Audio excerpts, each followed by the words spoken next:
Bonjour à tous, bonjour à tous. J'ai grand plaisir à vous retrouver pour une nouvelle vidéo qui vise à améliorer votre santé et atteindre, je l'espère, une santé optimale.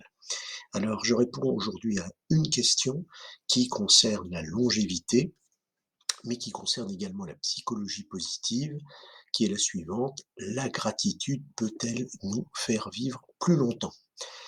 Je vais m'appuyer sur une étude américaine qui est parue au mois de juillet 2024 dans JAMA Psychiatry et qui s'intitule Gratitude and Mortality Among Older US Female Nurses.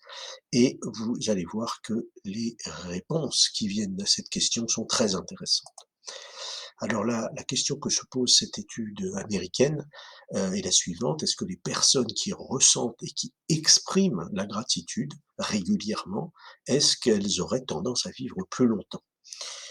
Alors peut-être vous posez-vous la question de ce qu'est la gratitude, on en a une vague idée. Il faut savoir que la gratitude est une des pratiques importantes de la psychologie positive, qui a été popularisée, décrite et étudiée par Martin Seligman. On peut dire que c'est une émotion liée à une forme de reconnaissance ressentie dans l'interdépendance de l'être humain avec son environnement. Alors, plus simplement, qu'est-ce que c'est la gratitude? C'est une tendance à la fois à remarquer, à prendre note et aussi à apprécier les aspects positifs de la vie et également à les exprimer. Alors, on sait par de multiples études que cette gratitude va impacter la santé physique, la santé physique, va impacter la santé physique avec une, deux conséquences, avoir plus de vitalité et moins de stress. Deuxièmement, va impacter la santé mentale avec plus de satisfaction et moins d'anxiété. Et enfin, va impacter également la santé sociale avec plus de confiance et de coopération. Mais quid de la longévité? C'est cette question qui est intéressante et auquel répond cette étude. Alors, quel est le détail de cette étude? Eh bien, cette étude est une vaste étude de cohorte prospective, donc qui a comme une valeur importante. Quand je dis vaste, c'est en effet plus de 50 000 personnes qui sont des femmes et qui sont des infirmières, qui sont âgées en moyenne de 79 ans et qui ont été suivies pendant 3 ans. Alors, quel est le design de cette étude? Eh bien, en fait, on a fait remplir un questionnaire de gratitude qui s'appelle le GQ6, qui a 6 items, et le score était de 38 en début d'étude. Et on a en fait fait suivre ces 50 000 personnes, ces 50 000 infirmières, pendant 3 ans sur des critères de santé et on a évalué leur mortalité, à la fois leur mortalité globale, mais aussi la mortalité par cause, la cause cardiovasculaire, le cancer, les maladies neurologiques dégénératives, etc. Et puis, deuxième élément important, on a séparé ces femmes en 3 groupes. Les gratitudes plus, c'est-à-dire celles qui ressentent, qui expriment la gratitude envers leurs proches et donc qui sont dits des personnes qui ont un, un potentiel élevé de gratitude. Ensuite, les personnes qui ont un potentiel moyen de gratitude, qui expriment peu leur gratitude, et puis celles qui ne l'expriment pas du tout. Donc on a divisé en fait en 3 groupes ces 50 000 infirmières.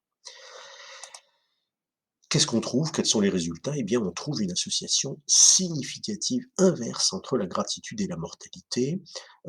Pendant cette période de 3 ans, il y a eu 4 608 décès, toutes causes confondues, et on a un hazard ratio de 0,91. Autrement dit, on a moins 9% en moyenne de mortalité, toutes causes confondues, parmi les personnes qui expriment le plus leur gratitude par rapport au groupe qui exprime le moins.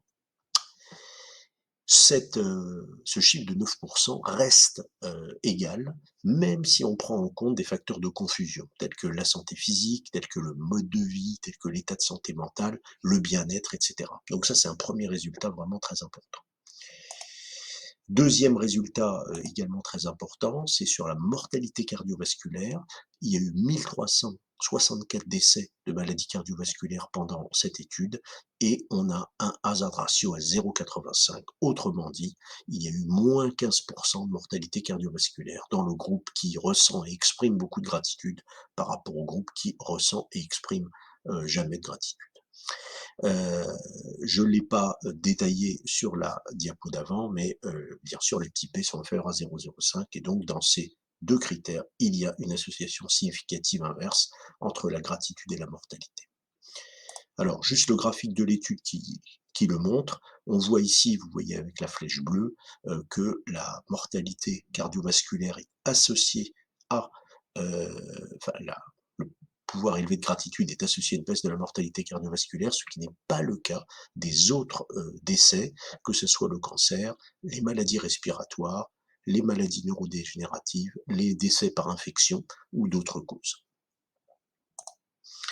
Alors, je donnerai pour finir la parole à Ying Chen, qui est la principale autrice de cette étude, qui travaille à Cambridge, Massachusetts, aux États-Unis, et qui nous dit que c'est la première preuve empirique suggérant que la gratitude peut être une ressource psychologique associée à une longévité accrue. Alors, qu'est-ce qu'il faut retenir de cette étude? Eh ben, que pratiquer intentionnellement la gratitude est un moyen simple et bénéfique pour augmenter d'abord son bien-être, mais aussi qui pourrait accroître la longévité, notamment chez les personnes âgées. Alors, vous pouvez me dire, oui, mais comment on fait pour pratiquer la gratitude? C'est en effet une question fondamentale. Il y a un certain nombre de pratiques, telles que les gestes de gratitude, mais aussi tenir un journal de gratitude, mais aussi noter 3 bonnes choses qui nous sont arrivées dans la journée chaque jour. On pense souvent qu'il ne nous est rien arrivé de formidable, et quand on fait cet exercice, on se rend compte qu'en fait, il s'est passé beaucoup de choses. Ça peut être la rédaction d'un mur ou d'un tableau de gratitude, voire d'une visite de gratitude. Donc il y a un certain nombre de pratiques d'exercices très simples qui permettent d'augmenter la gratitude et de la cultiver jour après jour. Alors, cette gratitude est bien sûr pratiquée dans le programme CARE. Le programme CARE, c'est un programme de psychologie positive qui s'appelle CARE pour cohérence, attention, relation et engagement, programme structuré et qui va permettre de cultiver les pratiques de psychologie positive, dont la gratitude, qui est une pratique essentielle. Alors, je propose un programme en ligne de psychologie positive et je vous ai mis le lien pour les personnes qui seraient intéressées. Voilà, j'espère que cette vidéo vous aura plu. Je suis à l'écoute de vos commentaires et questions et je mettrai en lien dans les commentaires de cette vidéo l'article, ce que je ferai maintenant dorénavant à chaque fois pour les personnes qui seraient intéressées par lire l'article, car il faut toujours revenir aux sources. Voilà, je vous souhaite une très bonne fin de journée ou très belle soirée.